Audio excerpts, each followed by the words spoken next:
సర్వాధికారియు నిరంతర స్తోత్రార్హుడు యేసుక్రీస్తు ప్రభువారి ప్రశస్త నామములో ఉదయకాలపు వర్తమానాల కొరకు ఎదురు చూస్తున్న మీ అందరికీ ఇమాన్యుయల్ మినిస్ట్రీస్ తరపున మా శుభాభివందనాలు తెలియచేస్తూ ఉన్నాను. క్రీస్తునందు మాకు అత్యంత ప్రియమైన దైవ జనాంగమ, ఈ దినం శనివారం కదా, ఉదయం 10 గంటలకు ఉపవాస ప్రార్థన. తప్పకుండా లైవ్ చూడండి. మందిరానికి రాగలిగే బిడ్డలు రండి. అనేక విషయాల నిమిత్తం మనం కలిసి ప్రార్థించేద్దాం. ఓ బలమైన సందేశం దేవుడి దినం మన కొరకు సిద్ధపరిచారు. రేపు ఆదివారం కదా, రేపు ఆదివారం సెంట్రల్ మందిరంలో 3 ఆరాధనలు ఉంటాయి. 5:45కి ఫస్ట్ సర్వీస్, 8:30కి సెకండ్ సర్వీస్, 11:15 థర్డ్ సర్వీస్. కుటుంబాలుగా కూడి రండి. దూర ప్రాంతాల్లో ఉన్నవారు లైవ్ చూసి మీ స్థానిక సంఘాలకు వెళ్ళి తర్వాత లైవ్ చూసి బలపడాలని ప్రేమతో మనవి చేస్తూ ఉన్నాను. విశేషంగా వైజాగ్ పరిసర ప్రాంతాల్లో ఉండే క్రైస్తవ కుటుంబాలకు ఇమాన్యుయల్ మినిస్ట్రీస్ ద్వారా వర్తమానాలు వింటున్న దైవ జనాంగమైన మీకు శుభవార్త. నేను దైవజనురాలు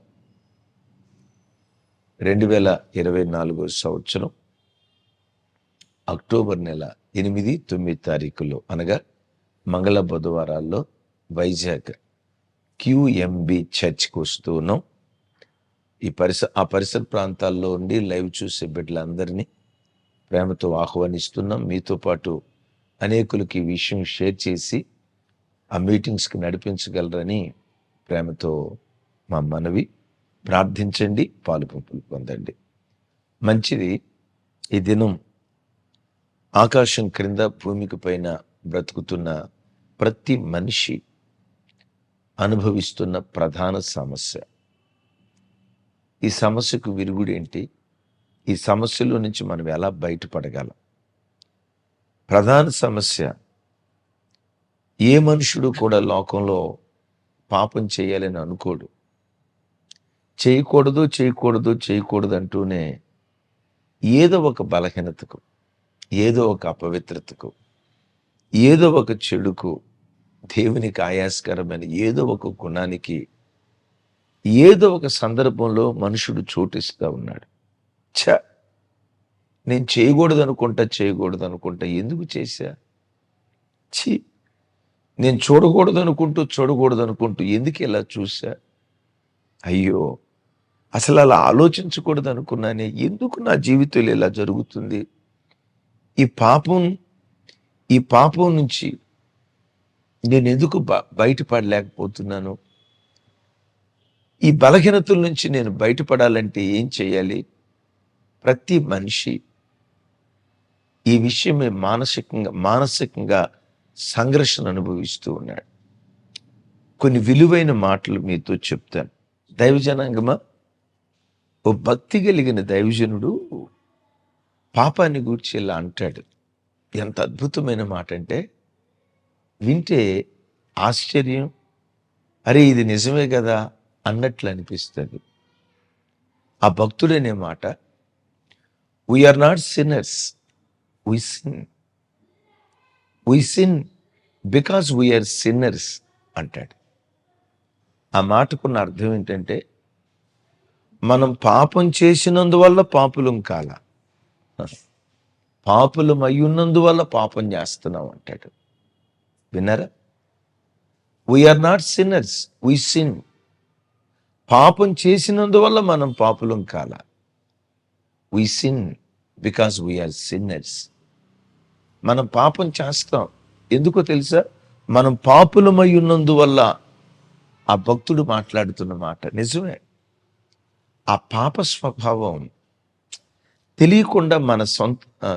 తెలియకుండా కాదు, మన సొంత శరీరంలో ఆదామును బట్టి స్వాభావికంగా పాపం మన శరీరాన్ని ఏలుబడి చేస్తాము.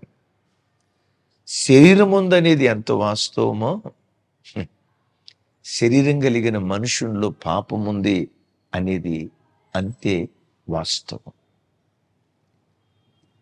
చూడండి, ఈ శరీరానికి స్పెషల్గా ఎవరు పాపాన్ని నేర్పలేదు. అపోస్తులుడైన పౌలు గారు మాట్లాడుతూ కొలస్సీ సంఘంతో మాట్లాడుతూ ఇలా అంటాడు. ఎంత విడ్డూరమైన మాటో చూడండి. కొలస్సీలకు రాసిన పత్రిక 3వ అధ్యాయం 5వ వచనం. కావున భూమి మీదనున్న మీ అవయవములను అనగా జారత్వమును, అపవిత్రతను, కామాతురతను, దురాశను, విగ్రహారాధన అయిన ధనాపేక్షను చంపివేయుడి అంటాడు. ఈ పదం ఎంత విచిత్రంగా ఎంత విడ్డూరంగా ఉందో చూడండి. కాగా భూమి మీదనున్న మీ అవయవములను జారత్వము, అపవిత్రత, దురాశ, కాముకత్వం, విగ్రహారాధనైన ధనాపేక్ష చంపివేయండి అంటాడు. ఇందులో విచిత్రం ఏంటన్నా అంటారా? భూమి మీదనున్న మీ అవయవములను అంటున్నాడంటే, దైవజనమ చూడండి, మన శరీరంలో ఉన్న అవయవాలు ఏంటి? కళ్ళు. మన శరీరంలో ఉన్న అవయవాలు ఏంటి? చేతులు. మన శరీరంలో ఉన్న అవయవాలంటే నోరు, వినే చెవి, కాళ్ళు. ఇది కదా. భూమి మీదనున్న మీ అవయవములను కంటిని చంపివేయండి అని అంటే అది వేరే కోణంలో ఉండేది. మనకున్న అవయవాలు కన్ను, కాలు, చెవి, ముక్కు, నోరు కదా. కానీ ఇక్కడే ఉంటాడు, భూమి మీదనున్న మీ అవయవములను అనగా జారత్వము, అపవిత్రత, దురాశ, కాముకత్వము, విగ్రహార, ఇవే మన అవయవాలు. ఎందుకు అవయవాలని ఈ పదాలు వాడాడు? దాని అర్థం ఏంటో తెలుసా? తమ్ముడు, నీకు కళ్ళున్నాయి అనేది ఎంత ఖచ్చితమో, ఆ కళ్ళల్లో కొన్ని సందర్భాల్లో కాముకత్వపు చూపు పని చేస్తుంది అనేది కూడా అంతే అంతే ఖచ్చితం. నీకు మెదడుంది అనేది ఎంత ఖచ్చితమో, దురాలోచనలు, దుష్ట తలంపులు నీ హృదయంలో, నీ మనస్సులో బయలుదేరుతాయి అనేది కూడా అంతే అంతే ఖచ్చితం. శరీరపు అవయవాలు ఉన్నాయనేది ఎంత ఖచ్చితమో, అపవిత్రత ఉన్నది అనేది కూడా అంతే ఖచ్చితం. ఖచ్చితం, నిజమే. మనం పాపులమై ఉన్నందు వల్ల పాపం చేస్తాం. ఇది స్వభావ సిద్ధంగా మనుషునికి వచ్చింది.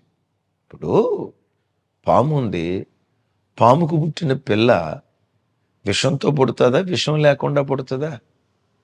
చెప్పండి. పాముకు పుట్టిన పిల్ల విషంతో పుడుతుందా, విషం లేకుండా పుడుతుందా? విషంతోనే పుడుతుంది. ఇప్పుడు తల్లి పావును తొక్కాం, కస్సుమని కాటేయటానికి ప్రయత్నం చేస్తుంది. పిల్ల పావును దొక్కితే ఆ తల్లి స్వభావమే వచ్చింది. ఆదాము పాపం చేయటాన్ని బట్టి ఆదాము దగ్గర నుండి ప్రతి మనుషుడు పాప స్వభావంతో, శరీరం ఉన్న ప్రతి మనుషునిలో ఏదో ఒక కోణంలో పాపపు స్వభావం ఏలుబడి చేస్తుంది. అవునంటారా కాదంటారా? కదా. తేలు ఉంది, తేలుగు పుట్టిన తేలు ఎట్లా పుట్టేదో తేలుగు పుట్టిన బిడ్డ కూడా అట్లాగే కొడుతుంది. స్వభావ సిద్ధంగా వచ్చింది. ఆ భక్తుడు అన్న మాట ఇంకోసారి గుర్తు చేయమంటారా? We're not sinners, we sin. We sin because we are sinners. శరీరంలోనే ఆ పాప స్వభావం ఆదాము నుండి మనలో ఏలుబడి చేస్తాం. ఇంకో మాట చూడండి, ఇది యాపిల్ పండు, సారీ, ఇది యాపిల్ పండు కదా. యాపిల్ పండు చూస్తున్నారు కదా, యాపిల్ పండు. కొన్ని సందర్భాల్లో మనం యాపిల్ కోసినప్పుడు యాపిల్ లోపట పురుగు మనకు కనపడింది. చెప్పండి, ఎక్కడ? పురుగు బయట నుంచి లోపలికి వెళ్ళిందా? లేదు లేదు లేదు. పురుగు ఎక్కడ పుట్టింది? పండు లోపటే పుట్టింది. అంటే పండు లోపటే ఆ పురుగును పుట్టించే ఆ స్వభావం, పండు లోపట పురుగును పుట్టించే స్వభావం ఎలా ఉందో ఈ శరీరంలో కూడా పాపాన్ని పుట్టించే స్వభావం ఉంది అనేది ఖచ్చితం. అర్థమైందా? అర్థమైంది కదా. అయితే దైవజనమా, ప్రతి మనిషి అనుభవిస్తున్న మానసిక సంఘర్షణ ఇది. వద్దు ఈ పాప జీవితం ప్రతి మనిషి అంటాడు, వద్దు ఈ అపవిత్రపు జీవితం అంటాడు. వద్దు వద్దన్నదే ముద్దు అవుతుంది, ముద్దు ముద్దు అన్నదాన్ని వద్దు అంటాడు మనిషి. త్రాగాలని ఎవడనుకుంటాడండి? వద్దు వద్దంటానే తాగుతాడు. సెల్ ఫోన్లో ఫోర్నోగ్రఫీ చూసి 24 గంటలు సంతోషించాలని ఎవడనుకుంటాడండి? వద్దు వద్దు అనుకుంటూనే పాపాన్ని ముద్దాడతాడు, వద్దు వద్దు అంటూనే. కారణం ఏంటో తెలుసా? ఈ పాప నైజం శరీరాన్ని పట్టి పీడిస్తూ ఉంది. దైవజనమా, ఇక మనిషి పాప నైజంతో పుట్టాడు కాబట్టి బ్రతుకు కాలమంతా పాపిగానే మిగలాల్సిందేనా? నో.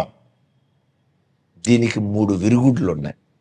ఇది గనక నువ్వు పాటించగలిగితే పాప శరీరాకారముతో నువ్వు పుట్టిన పాపం చేయకుండా పవిత్రుడిగా బ్రతకటానికి దేవుడు కృప చూపిస్తాడు. యేసయ్యకి మహిమ కలుగునుగాక. ఎలాగో చెప్పమంటారా? చూడండి, రోమీయులకు రాసిన పత్రిక అపోస్తులుడైన పౌలు గారు రోమీయులకు రాసిన పత్రిక 11వ అధ్యాయం 24వ వచనం. ఎట్లనగా, నీవు స్వభావ సిద్ధమైన అడవి ఒలీవ చెట్టు నుండి కోయబడి స్వభావ విరుద్ధంగా మంచి ఒలీవ చెట్టున అంటు కట్టబడిన యొడల, వినరా, స్వాభావికమైన కొమ్మలగు వారు మరి నిశ్చయముగా తమ సొంత ఒలీవ చెట్టును అంటు కట్టబడరా? 2 చెట్లను గురించి ప్రస్తావిస్తున్నాడు. చూడండి. ఒకటి అడవి ఒలీవ చెట్టు. ఇది ఒలీవ చెట్లు కాదులేండి, జస్ట్ ఫర్ ఇన్ఫర్మేషన్ అనుకోండి. ఇది అడవి ఒలీవ చెట్టు, రైట్? ఇది సారవంతమైన ఒలీవ చెట్టు, విన్నారా? ఇదేమో అడవి ఒలీవ చెట్టు. ఈ అడవి ఒలీవ చెట్టు ఎవరయ్యంటే నేను, మీరు, ఆకాశం క్రింద బ్రతుకుతున్న ప్రతి మనుషుడు అడవి ఒలీవ చెట్టు. సారవంతమైన ఒలీవ చెట్టు ఎవరో తెలుసా? మన ఆరాధ్య దైవం ప్రభు అయిన యేసుక్రీస్తు వారు. ఆయన సారవంతమైనటువంటి ఒలీవ చెట్టు. యేసయ్యకి మహిమ కలుగును గాక. అయితే ఈ అడవి ఒలీవ చెట్టు స్వాభావికంగా అడవి ఒలీవ చెట్టు అయినా ఇది తన స్వభావాన్ని మార్చుకోవాలంటే ఈ అడవి ఒలీవ చెట్టుని ఏం చేయాలో తెలుసా? దాని కొమ్మను విరిచి చూస్తున్నారా? దాని కొమ్మను విరిచి సారవంతమైన ఒలీవ చెట్టుతో అంటు కడితేనట కాలక్రమేణా సారవంతమైన ఒలీవ చెట్టులో ఉన్న సారాన్ని పీల్చుకొని అడవి ఒలీవ కొమ్మ సారవంతమైన ఒలీవ కొమ్మలాగా మారుతుందట. Praise the Lord. తమ్ముడు, చెల్లి, ఎందుకు ఇది సారవంతమైన ఒలీవ కొమ్మలాగా మారింది? కారణం ఏంటి అంటే అడవి ఒలీవ చెట్టు సారవంతమైన ఒలీవ చెట్టుతో సహవాసం చేసింది, అంటు కట్టబడింది.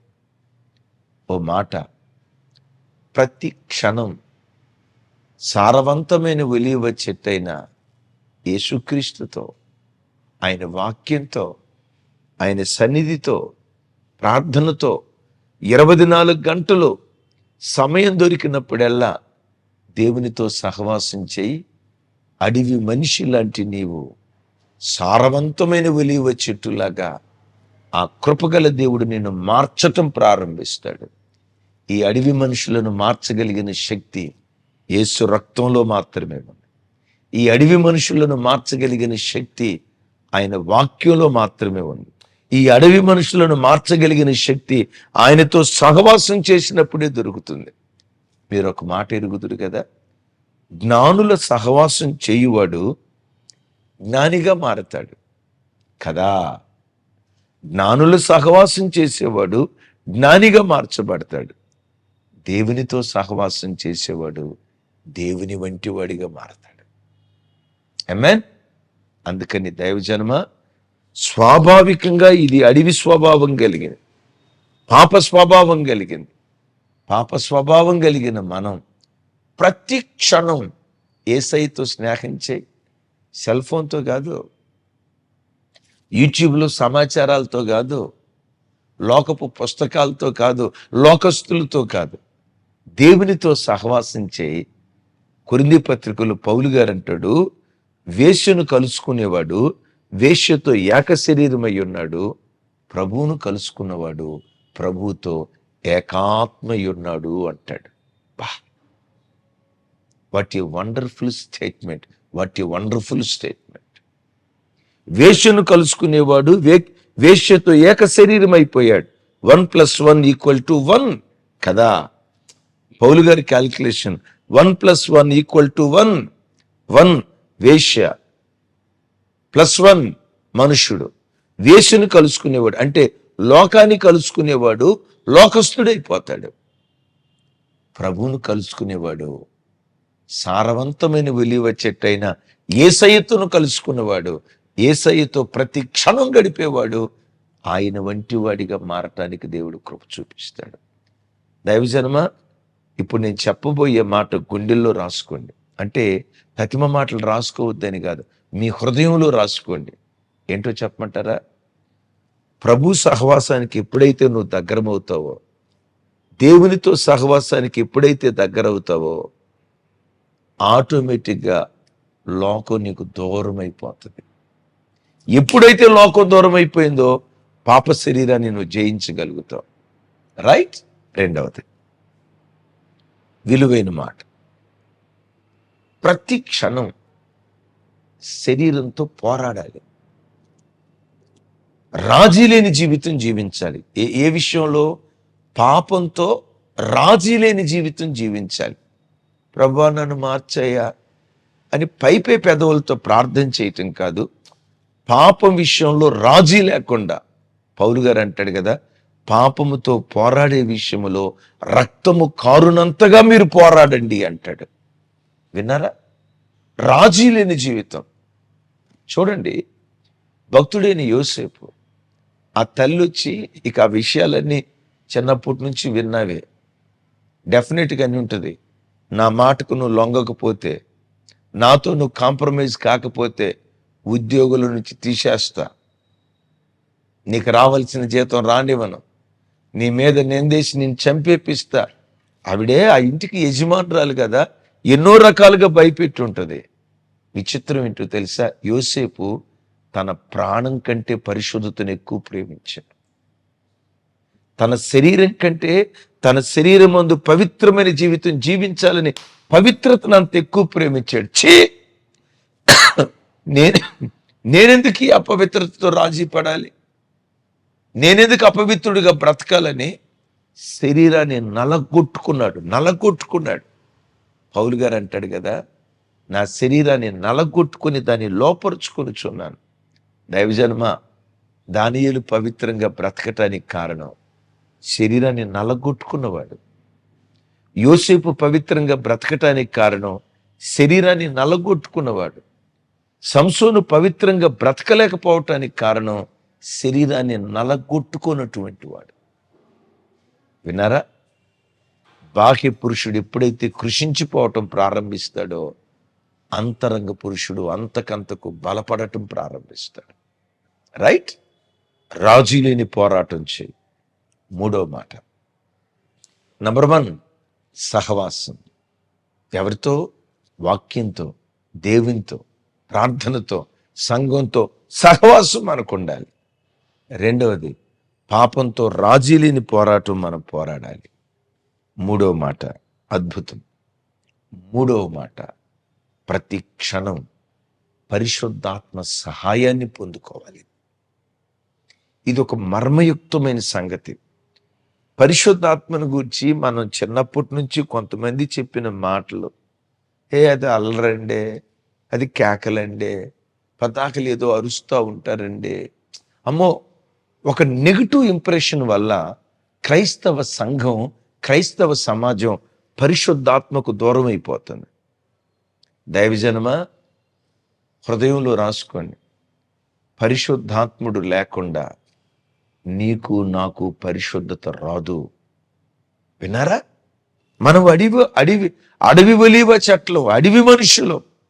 ఈ అడవి మనుషులకు పరిశుద్ధతను ప్రసాదించగలిగిన శక్తి పరిశుద్ధాత్మ దేవునిలో ఉంది.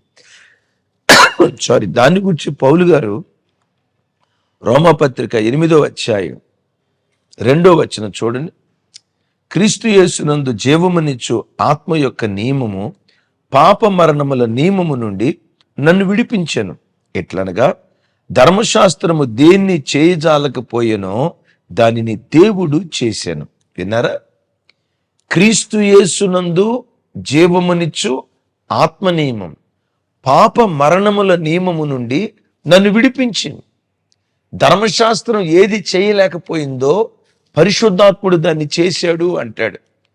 దైవజనమా, నువ్వు ఎంతైనా వాక్యం విను, వాక్యం కొంతే మారుస్తుంది.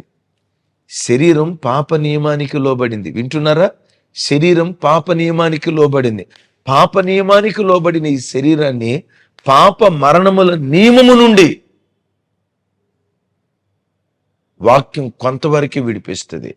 పరిపూర్ణంగా విడిపించేది ఎందుకు తెలుసా? ధర్మశాస్త్రం ఏది చెయ్యజాలకపోయేనో దేవుని ఆత్మ అది చేసి ఈ శరీరాన్ని పాప మరణముల నియమము నుండి విడిపించి జీవాన్నిచ్చే ఓ క్రొత్త నియమం నీ శరీరంలో ప్రవేశింప చేసేవాడు పరిశుద్ధాత్మ దేవుడు. ఆమేన్. ఎప్పుడైతే పరిశుద్ధాత్మ దేవుడు నీలో పనిచేయటం ప్రారంభించాడో పాప నియమం దూరం అవుతుంది, మరణ నియమం దూరం అవుతుంది. ఇప్పుడు ఏ నియమం ఈ శరీరం నుంచి ప్రారంభమవుతుందో తెలుసా? జీవమునిచ్చేది. జీవం. చూడండి, నీళ్ళన్నీ కొంచెం పొల్యూట్ అయిపోయినాయి. కొంచెం బ్యాక్టీరియా ఉన్న నీళ్ళల్లో, బ్యాక్టీరియా ఉంది ఆ నీళ్ళల్లో, బ్యాక్టీరియా ఉంది. ఆ బ్యాక్టీరియా ఉన్న నీళ్ళల్లో బ్లీచింగ్ పౌడర్ చల్లుతారు కదా, శుద్ధి కోసం, వాటర్ ప్యూరిఫికేషన్ కోసం. ఎప్పుడైతే ఆ బ్లీచింగ్ ఆ శుద్ధి చేయటానికి అది జల్లారో వాటర్ అంతా ఏమైపోతాయి చెప్పండి? ఆ దారి వెంబడి అంతా మురికి. ఆ చుట్టుపక్కల ఉన్న బ్యాక్టీరియాని చంపటానికి జల్లుతారు కదా మన మున్సిపాలిటీ వాళ్ళు. దైవజనమా, ఈ శరీరం పాప నియమానికి లోబడితే, ఈ శరీరంలోనికి పరిశుద్ధాత్మ దేవుడి దిగొస్తే పాప మరణ నియమముల నుండి నిన్ను విడిపించి ఇదే శరీరం జీవమిచ్చే ఆత్మ నియమానికి లోబడి దేవుని కొరకు జీవించాలి, పరలోక రాజ్యం కొరకు జీవించాలి, పవిత్రత కొరకు జీవించాలని పాప నియమానికి అలవాటు పడిన ఈ శరీరాన్ని కొత్త నియమానికి నడిపిస్తాడు పరిశుద్ధాత్మ దేవుడు. ఈ 3 దివ్యమైన గుణాల ద్వారా లోకాన్ని నువ్వు జయించగలుగుతావు, శరీరాన్ని నువ్వు జయించగలుగుతావు. ఆమేన్. మరోసారి చెప్తాను, we are not sinners, we sin. We sin because we are sinners. ఇప్పుడు నువ్వు పరిశుద్ధాత్మ పొందుకొని రాజీ లేని పోరాటం నువ్వు పోరాడి, రాజీ లేని పోరాటం పోరాడి ప్రతి క్షణం యేసు రక్తంతో, ప్రతి క్షణం దేవుని వాక్యంతో, దేవునితో, సంఘంతో నువ్వు సహవాసం చేస్తే ఇప్పుడు ఏమంటావో తెలుసా? నేను పాప శరీరాకారముతో పుట్టా కానీ, పాప శరీరాకారంతో బ్రతుకుతున్నా కానీ, పాపం విలయ తాండవమాడే లోకంలో నేను జీవిస్తున్నా కానీ, పాపము చేయకుండా పవిత్రంగా నా బ్రతుకును కాపాడుకోవటానికి దేవుడు కృప చూపించాడని ఓ క్రొత్త సాక్షి నువ్వు చెప్పగలుగుతావు. తమ్ముడు, మరొక్కసారి గుర్తుకు తెస్తా. నంబర్ 1 చెప్పాలి సహవాసం. నంబర్ 2 రాజీ లేని పోరాటం. నంబర్ 3 పరిశుద్ధాత్మ సహాయం. ఈ 3 దేవుడు సమృద్ధిగా నీకు అనుగ్రహించును గాక. రైట్? ప్రార్థన చేస్తాను. తండ్రి, మీ వాక్యం ద్వారా మాతో మాట్లాడి మమ్మల్ని బలపరిచినందుకు స్తోత్రం. పాపంతో పోరాడే విషయంలో రాజీ లేని పోరాటం పోరాడుటకు, ప్రతి క్షణం మీతో సహవాసం చేయుటకు. అవును నాయన, మాతో మీరు మాట్లాడినట్లుగా పరిశుద్ధాత్మ సహాయము ద్వారా పాప మరణ నియమముల నుంచి విడుదల పొంది జీవమునిచ్చే ఆత్మ నియమాన్ని వెంబడించే కృప నాకు, నీ ప్రజలకు దయచేసి మహిమ పొందండి. సమస్త ఘనతలు మీకే ఆరోపిస్తూ, నా చేతులెత్తి నీ ప్రజలను దీవిస్తూ, సమస్త ఘనత మహిమ ప్రభావాలు మీకే ఆరోపిస్తూ యేసు నామములో పొంది ఉన్నాం తండ్రి. తండ్రి అయిన దేవుని ప్రేమ, కుమారుడైన యేసుక్రీస్తు వారి దివ్య కృప, పరిశుద్ధాత్మ దేవుని సహవాసం మనకు సకల పరిశుద్ధులకు సదా తోడయుండి నడిపించునుగాక. ఆమేన్, ఆమేన్. Thank you. ఈరోజు 10 గంటలకు ఉపవాస ప్రార్థన. కుటుంబాలుగా కూడుకుందాం. కృపా సమాధానాలు మనందరికీ తోడయుండునుగాక.